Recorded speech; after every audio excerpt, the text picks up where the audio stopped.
भूत या आत्मा का कोई एक ठिकाना निश्चित नहीं किया जा सकता, लेकिन दुनिया भर में कुछ ऐसी जगह होती है जिससे रूह आत्मा होने का एहसास करवा देती है। मैं एक जगह बैठा नारियल पानी पी रहा था। दोपहर की 12 बजे थी।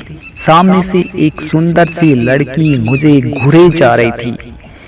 मैंने भी शर्म को कुएं में डालकर एक हाथ से बाय कर दिया और स्माइल दे दी। मुझे लगा आसपास कोई भीड़ नहीं है, मामला बिगड़ा तो आराम से 9 तो 11 हो जाऊंगा। तभी मेरे पसीने छूट गए, क्योंकि वही हीरोइन टाइप लड़की चलकर मेरे पास आने लगी। मुझे लगा आज तो सैंडल पक्का पड़ेगा या उनकी 5 अंगुली गाल पर छपेगी, पर गजब हो गया। उस लड़की ने आकर मुझसे हाथ मिलाया और सीधे मुझसे बोली, चलो कहीं और चले।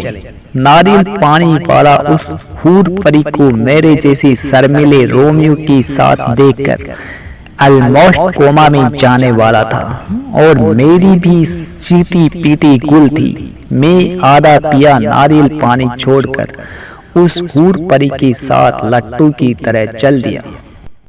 रास्ते में मैंने उसको पूछा, कहाँ चलेंगे? उस हूर परी ने कहा, कब्रिस्तान चलेंगे। मैंने बोला, अच्छा वहाँ क्या करेंगे? उसने कहा, तेरा खून पीना है मुझे। उसकी बहकी बहकी बातें सुनकर मेरा थोड़ा डरने जरूर लगा था। फिर भी मैंने पूछा, तुम्हारा नाम क्या है? वह बोली, आफत। मेरा लगातार सवाल पूछना उसको पसंद नहीं आ रहा था। उस सुंदर लड़की ने कहा, अगर रास्ते में और सवाल किया तो तुम्हारे गले से खून पीने लगूंगी और तुम्हारा मांस भी नोच लूंगी। मेरे जाने की बात सुनकर वह पूरी तरह पलट गई। अरे तुम तो डर गए। वह हंसते हंसते बोली, मैं तो मस्ती कर रही थी।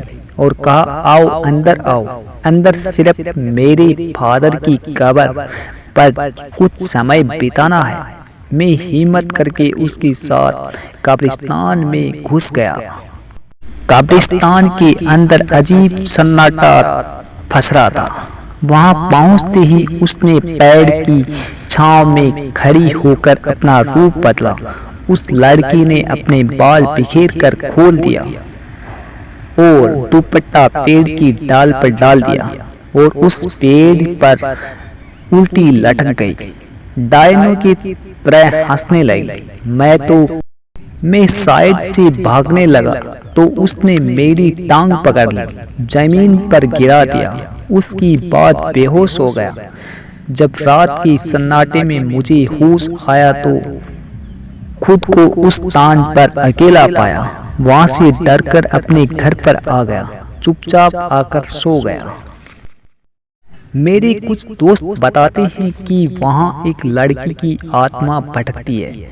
वह लड़की बहुत खूबसूरत होने के कारण सारे लड़के उसके पीछे पतंग किया करते थे।